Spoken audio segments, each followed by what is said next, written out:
बोली बोली बाबा सोमेश्वरनाथ की।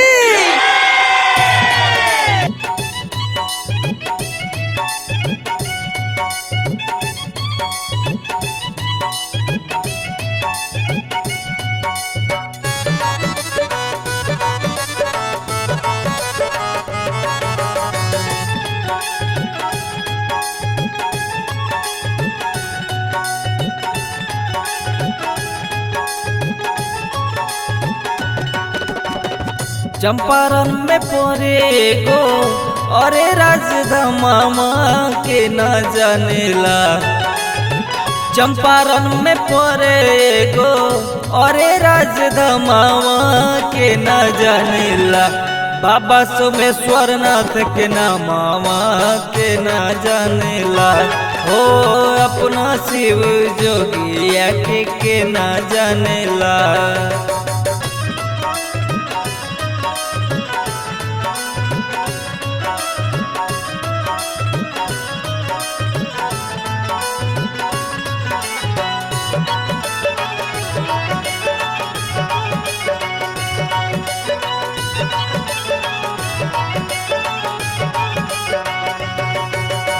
परेला संकट देवता लोग भी इनके को रैले। सबका से पहले पूजन चंदा रामा जी कैले।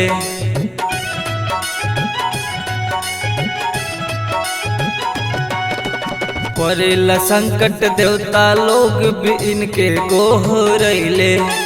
सबका से पहले पूजन चंदा रामा जी कैले। हाली हाली बीस पियले, हाली हाली बीस पियले। विश्व के बचावेला के न जानेला। हो के न जानेला। बाबा सोमेश्वरनाथ के नामावा के न जानेला। हो अपना शिव जोगिया के न जानेला। हो अपना शिव दुनिया के।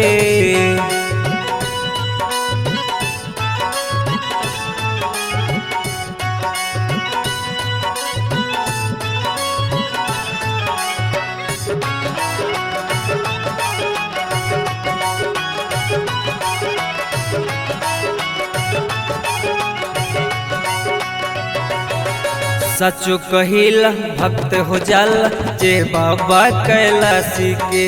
तन मन सब धन्य हो जाला घूमल जाके काशी के।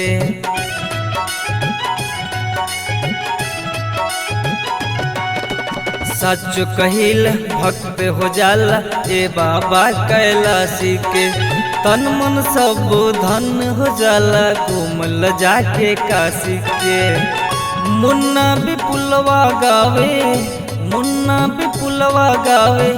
बाबा के भजनवा के न जानेला। हाँ के न जानेला।